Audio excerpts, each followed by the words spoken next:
Good morning, students. Today we will be revising chapter 4 and 5 of your history book, which talks about Mughal Empire and rulers and buildings. So, in Mughal empires, we need to recap about the topics which we have done. We will learn. We will take a quick look on various Mughal emperors and their military campaigns. We will understand what were the relationship, what kind of relationship Mughals were maintaining with other rulers, and we will understand the concept of mansabdars and jagirdars, japt and jamindars. We will have a close look of especially the Mughal Emperor Akbar, who was considered a great king. So we will all these topics we will be covering in this chapter, and next in the rulers and buildings we will be learning about the buildings of that time, the engineering skills and construction techniques which were applied at those time to build up those buildings. We will understand why temples, mosques and tanks were built and what were their importance in the society. Then we have seen in history that many of the temples were destroyed at that period of time. So why were temples targeted, which have been made with such an effort and with the use of such resources? Why these temples were targeted? We will understand that concept also. Again, when we talk about, when we will read in detail about the Mughal architecture, and in that we will cover up the gardens, tombs and forts which were being built by them. And we will also understand how the sharing of architectural ideas was prevalent at that point of time, how the ruler of one region is getting inspired by the construction technique of some other empire, and they were using it, the mingling up of different kind of architectural ideas was there. So we will revise about that also. So let's begin with Mughals. So as we have earlier discussed in the class, that Mughals were they were having two great lineages of rulers. From mother side, they are from Genghis Khan, who was a Mongol ruler and who ruled over part of China and Central Asia. And from father's side, they were successor of Taimur. Taimur, who was the ruler of Iran, Iraq, which is modern day Turkey. And this Taimur has once captured Delhi also. So they were very proud of their Taimur as ancestry, and Genghis Khan being considered as one of the one of the very cruel kings. So they didn't like them to be associated with the memories of Genghis Khan, because he has killed innumerable people. So they always like themselves to be linked up with Uzbeks and consider Mongols as their competitors. So this was about their lineage, and in this chapter you need to learn about all the Mughal emperors, their especially the battles they have fought, important battles they have fought. You need to learn the time period of their rule. That is very, very important, and for that you need to refer on the page number 48 and 49. You need to learn about Babur, Humayun, Akbar, Jahangir, Shah Jahan and Aurangzeb, because these 6 rulers you should learn their period of their span of rule, and what was important things associated with them. You need to cover everything, important battles, their date of coming into the power, and their date of death. If it is mentioned over there, you need to learn this thing. This page is very, very important. And now Like one thing we need to recap over here is that the Mughal tradition of succession, that they don't believe in the rule of primogeniture, that is the key eldest son will inherit his father's estate. It was not there, and they were like following the custom of Taimurs. So what was that? That was copper scenery inheritance they were using कि बच्चों में, लड़कों में जो division हुआ जाएगा राज्य का वो बराबर हुआ जाएगा.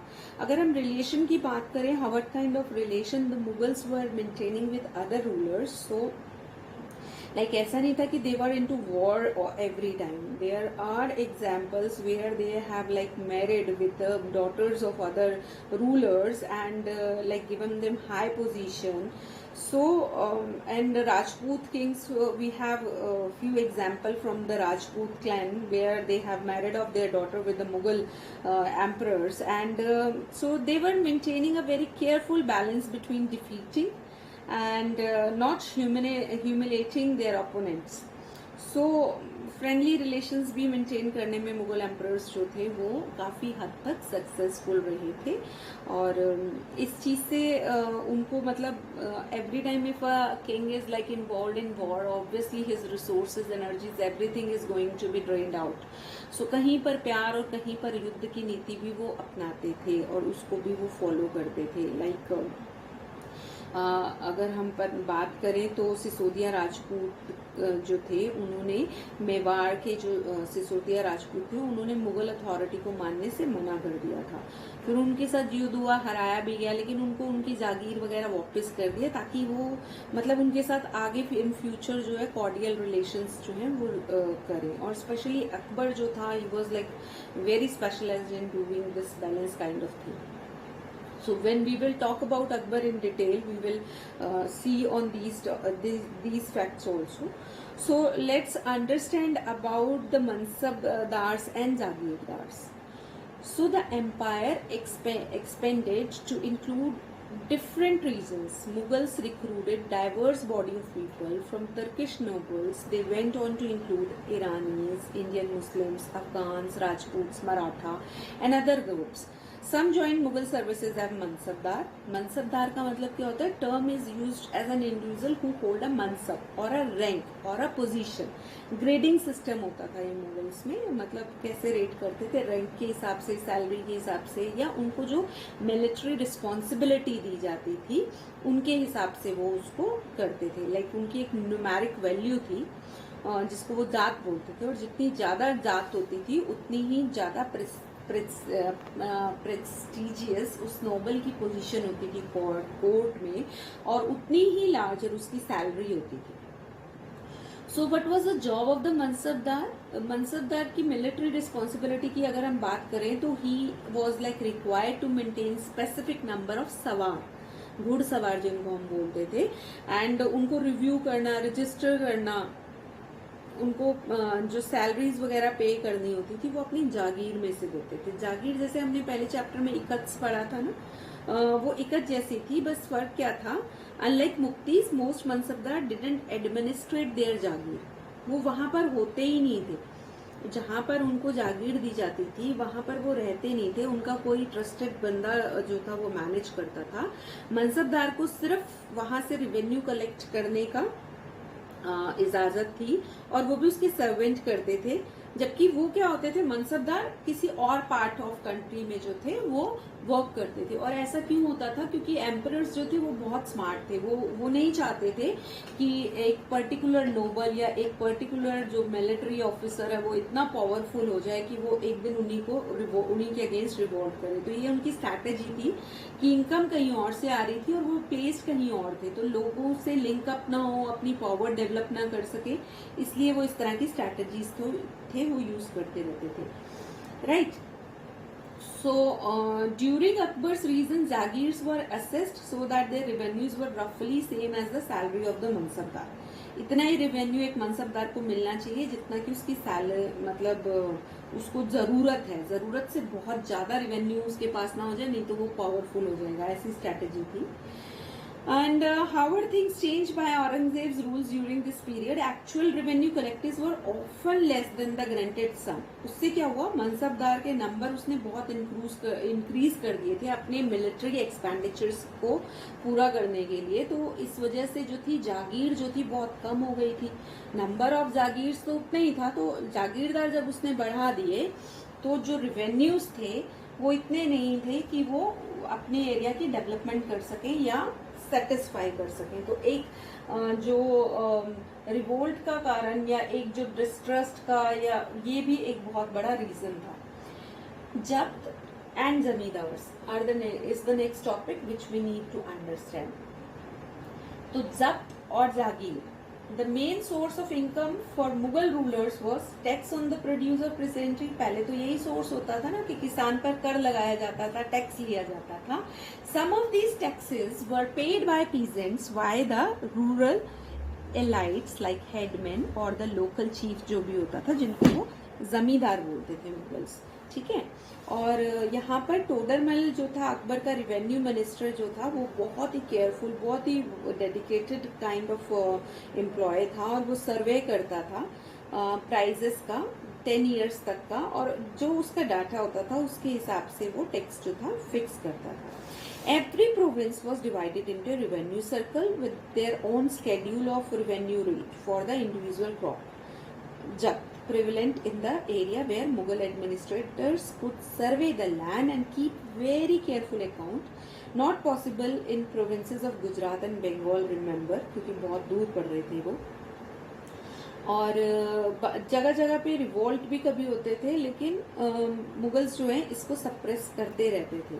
और 17th सेंचुरी में जाकर कहीं वो वीक पड़े थे. उससे पहले वो जितने भी रिवोल्ट्स या जो भी होते थे उनकी जो एडमिनिस्ट्रेशन है वो बहुत ही पावरफुल मानी गई है, उसको बहुत ही अच्छा माना गया था. सो इतना था कॉमन मुगल एम्परर्स के बारे में. अब एक let's have a close look of Akbar's policy, who was considered one of the greatest emperor at that time, a great Mughal emperor. So first of all we need to understand that he was a person who, like he was like a person who appreciated all the religions, who tried to learn about the good things of all the religions, and for this he has like introduced various policies also. And his friend, his courtier, his friend Abul Fazl has like written 3 volumes of book in which he has like given about the ancestry background of Akbar and how he was managing the सूबाज and everything. So आईने अकबरी लिखी थी उन्होंने, अकबरनामा लिखी थी उन्होंने, और उसके पूरा उन्होंने जो था वो पूरा उसका डिटेल जो था किस तरह से वो मतलब किस तरह से उसका एडमिनिस्ट्रेटिव, मिलिट्री, ये सब जो कैंपेन्स थे उसके बारे में उसने डिटेल में लिखा. अब जो उनका एडमिनिस्ट्रेटिव सिस्टम था अकबर का वो भी बहुत अच्छा था. इसके अंदर every province had a financial officer और दीवान, सूबेदार, was supported by other officers such as military पे मास्टर होता था जिसको बख्शी बोलते थे, the minister in charge of religious and charitable patrons जिसको सर्द बोलते थे, military commanders जिनको फौजदार बोलते थे, and the town police commander जिसको कोतवाल बोलते थे, in order to maintain peace and order in the province. Akbar's nobles commanded large army, had access to large area of revenues, where they were when they were loyal, the empire functioned efficiently, right. और अकबर जो था उसका बहुत अच्छा network था और इसकी बहुत पॉलिसी जिसकी वजह से इसने लाइक मतलब हर धर्म को ये समझना चाहता था. और इसके लिए इसने क्या किया था, इसने एक डिस्कशन करता था ये रिलीजन का with ulamas, Brahmins, Jewish priest who were Roman Catholics, Zoroastrians, discussion करता था इबादत खाने में. And Akbar's interaction with people of different faith made him realise the religious scholars who emphasise ritual and dogmas were often bigots. Their teachings created division and disharmony amongst his subjects. So Akbar, this led Akbar to the idea of Sulh-e-Kul या universal peace. इसके अंदर क्या था? Idea of tolerance, didn't discriminate between people of different religion in his reason. He focused on a system of ethics, honesty, justice and peace that was universally applicable. And Abul Fazl helped Akbar in framing a vision of governance around the idea of Sulh-e-Kul. So this principle of governance were followed by Shah Jahan and later on by Jahangir and later on by Shah Jahan also.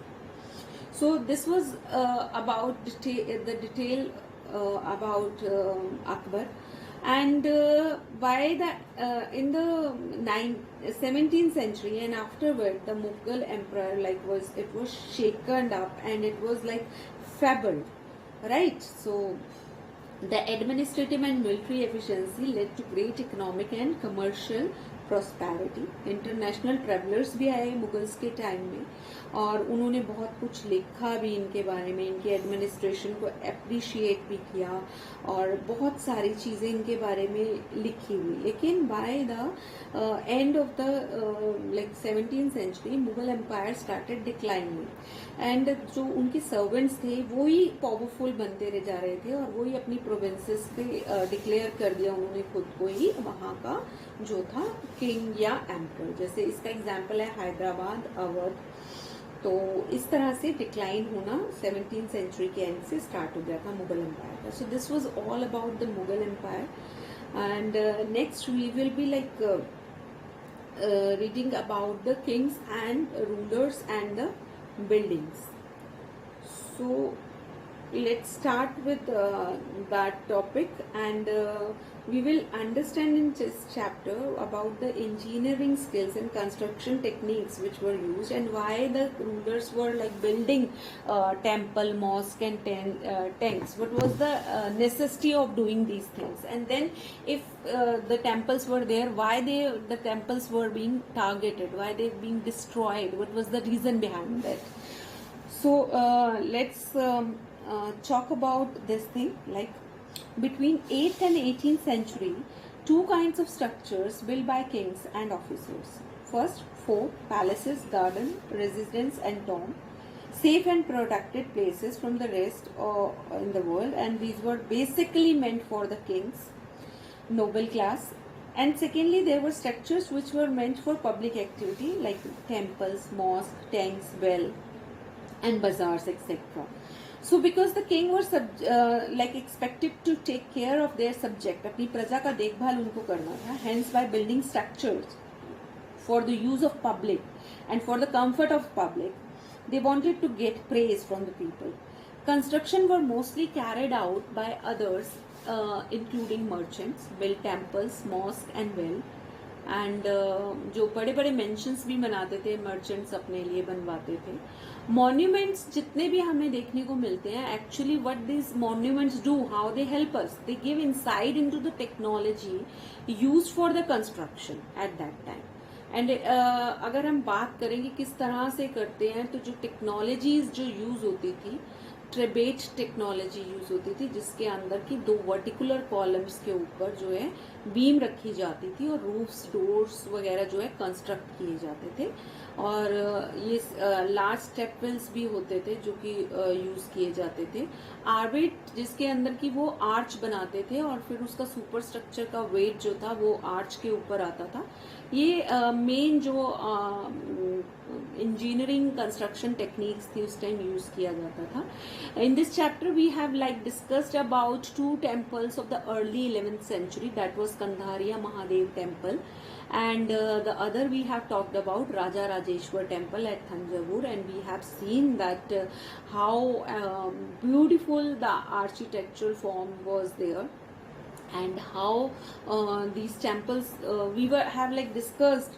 We need to understand that how difficult it was to create these kind of architect over at that period of time when we were not having so much advanced technology, when the transportation was not that good. People have to how they managed to get the stones from far away places, how they managed to build up such a huge and large buildings without the help of cranes. So this is something very mesmerizing which we need to understand, right? So as I told you that the king was always like he want to get praise from the people, and that's why he need to build like tanks, temple and mosques, because these are required by the people, by the common people, and by building all these things he was like getting the favor of his peoples. So बहुत सारे ऐसी चीज़ें आपको मिलेंगी, like rulers often constructed tanks and big or small for the use of ordinary people, right? और कई बार worship की places भी बनाते थे, और बहुत ही भव्य और सुंदर तरह के टेम्पल्स बनाते थे वो लोग। जितना एक राजा पावरफुल था उतना ही ब्यूटीफुल और बिग टेम्पल जो है वो कंस्ट्रक्ट करता था। It was like you can say the status symbol of any king. Like जैसे हमने ये राजराजेश्वर टेम्पल के अंदर में पढ़ा, इसका जो किंग का नाम है जो वो भी गॉड के नेम से जो है वो मिलता जुलता था। लाइक कहीं ना कहीं वो इम्प्रेशन था कि the king was like for his subject he was like God, right? So and the Mughal emperors, like they were more into making the mosque, लेकिन they never claimed that they were like related to God. They were always describing themselves as shadow of God. वो अपने आप को भगवान की shadow ही, अपनी खुदा की शेडो बोलते थे, राइट? तो रूलर्स इस तरह से बहुत सारे टेंट्स वगैरह बनाते थे। आप ये जो थे टेम्पल्स बना दिए, मॉस्क बना दिए, तो ये जो टेम्पल्स थे actually they were like built to demonstrate a king's devotion to god and their power and wealth also. So when they are attacked by some other kingdom, the other kingdom or the other emperor always targets the important building, that was temples at that time of time. So in this chapter we have like given various examples in which we are seeing that one king has destroyed the temples made by the other ruler. Like in early 19th century, Pandya king Sri Maharaj Sri Vallabha, he invaded Sri Lanka and defeated the king Sena I. So according to the Buddhist monk and the history writer Dhammakitti, he said that he has taken the statue of Buddha, which was made entirely of gold in Jewel Palace, and the golden images in the various monasteries. So he has sneezed them, and later on the son of this Sanghai's ruler Sena I, he invaded Madurai, the capital of Pandyas, and like he made special effort to find and restore the golden statue of the Buddha which they have looted from them. So इस तरह से वो क्या किया उन्होंने, वो लूटपाट करके और अपनी power, actually they were just showing displaying their power. Early 11th century में चोला राजा जो थे Rajendra I, he built a Shiva temple in his capital and filled it with like statues he has sneezed from the defeated rulers.